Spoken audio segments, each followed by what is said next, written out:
Hello friends, welcome to a new video. इस video में मैं आपको पढ़ाने जा रही हूँ ए से जो है इंग्लिश, उसका important question.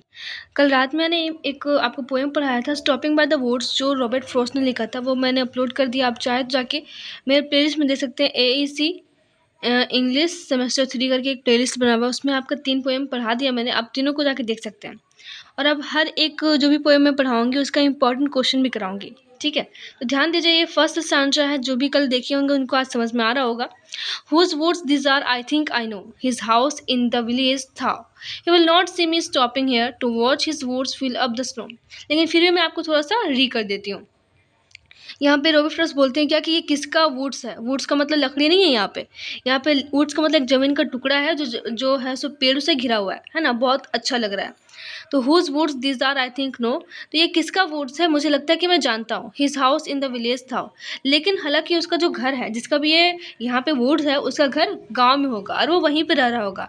So he will not see me stopping here. तो वो गांव में रह रहा होगा जिसका भी यहाँ पे वुड्स है, और मुझे यहाँ पे खड़ा हुए नहीं देख रहा होगा। To watch his woods fill up the snow, कि मैं उसके घर, उसके वुड्स को यहाँ पे खड़े होकर देख रहा हूँ, जो स्नो से पूरा भरा हुआ है, पूरा स्नो से कवर है। इसके ऊपर ही आपका क्वेश्चन है पहला।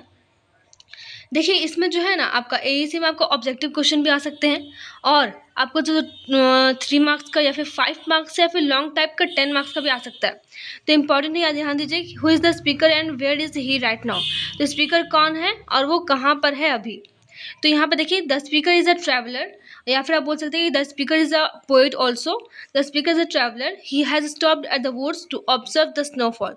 रॉबर्ट फ्रॉस्ट जो है वो बहुत ही अच्छे राइटर है, पोएट है बोले तो, क्योंकि वो रोमांटिक और नेचर के बारे में बहुत अच्छे से लिखते हैं। तो वो जो है सो खड़े होकर नेचर को निहार रहे हैं, और उन्हीं के बारे में यहाँ पे है कि स्पीकर कौन है। तो स्पीकर पोएट भी है या ट्रैवलर, दोनों बोल सकते हैं। He has stopped at the woods to observe the snowfall. Snowfall को ऑब्जर्व करने के लिए वहाँ पे खड़े हो जाते हैं। Who is refer to as his, ये आपका 1 मार्क्स में आ सकता है। ठीक है, ध्यान दीजिएगा कि who is refer to as his, या फिर आपको क्या करेगा, इससे एक्सट्रैक्ट दे देगा और उससे 5 नंबर का क्वेश्चन पूछ सकता है। जितने ही पोएम्स आपके हैं उस पोएम्स में से किसी का भी आपका एक्सट्रैक्ट दे देगा। अब बोलेगा क्या, किसको पहचानिए, कौन सा पोएम है, पोएट का नाम बताइए, और उसमें से 1-2 क्वेश्चन आपको और पूछ देगा, जिस तरह से यहाँ पे है। Who is the refer to as his, the owner of the wood is refer to as his. देखिए यहाँ पे हिज कहाँ पर है, दिखाती हूँ आपको। हिज हाउस है ना, यहाँ पे हिज हाउस है। तो हिज हाउस किसके लिए बोला जा रहा है, तो मतलब कि जिसका वो वुड है, उसका घर कहाँ होगा, विलेज में होगा। तो ये ऑनर ही ना हुआ। हाँ, तो ये आपका हिज यहाँ पे कौन है, हिज यहाँ पे आपका ऑनर है। ठीक है, owner of the woods is refer to as his. Clear है। आगे देखते हैं, सी नंबर क्वेश्चन क्या कहता है। Why does the speaker stop by the woods. जो स्पीकर है वो वुड्स के पास जाके क्यों खड़ा हो जाता है। ठीक है, तो the speaker stop by the woods to observe the natural beauty and snowfall in the woods. वो नेचर जो है सो उसको अपनी ओर, रॉबर्ट फ्रॉस्ट को अपनी ओर अट्रैक्ट करती है, आकर्षित करती है।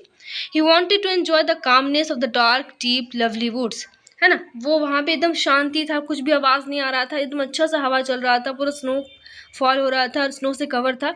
तो बस वहाँ खड़े होकर वो उसको ऑब्जर्व और उसका मज़ा लेना चाह रहे थे, है ना।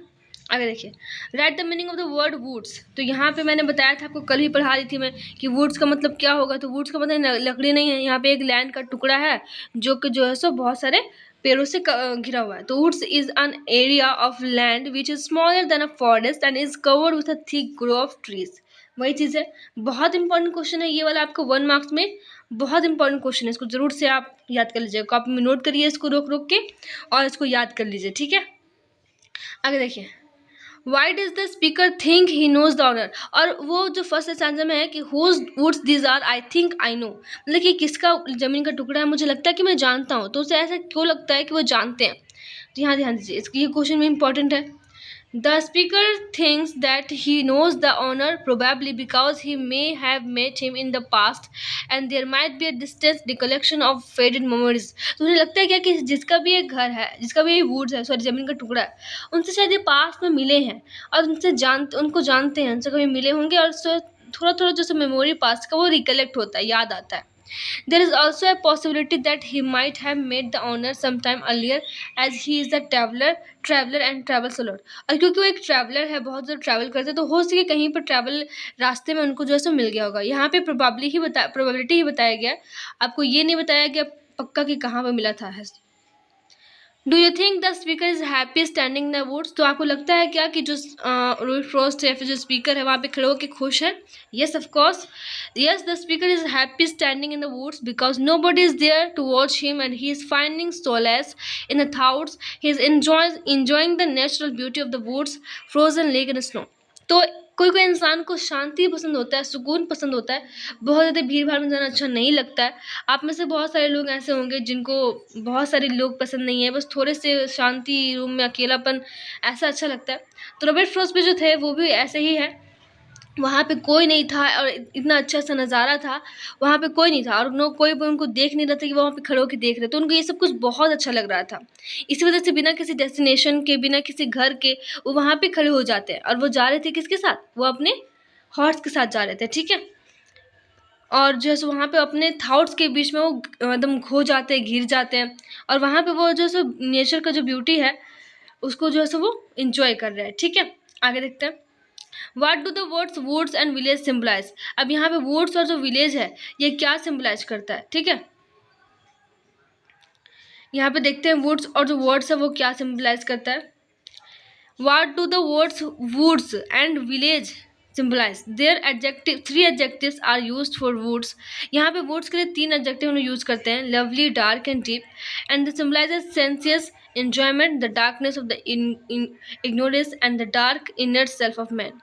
तो ये आपका यहाँ पे एंजॉय ये आपका हो गया है। आई थिंक ये उतना इम्पोर्टेंट नहीं भी है, लेकिन आपका ये सारा जो क्वेश्चन है ये बहुत इंपॉर्टेंट है। आप इसको नोट कर लीजिए और नोट करके इसको याद कर लीजिए। और भी अगर इसका कोई इंपॉर्टेंट क्वेश्चन मुझे लगेगा लॉन्ग टाइप में, जो आपके 15 मार्क्स में 10 मार्क्स में पूछ सकते हैं, तो मैं उसको आपके पास लेके आऊँगी, ठीक है? तो एक बार फिर से मुझे कमेंट में बताइएगा कि इस चैप्टर का, सॉरी इस पोएम का जो है वो नाम क्या है। ये जो मैं पोएम पढ़ा रही हूँ इसका नाम क्या है, ठीक है? आई होप आपको समझ में आया होगा। Thank you.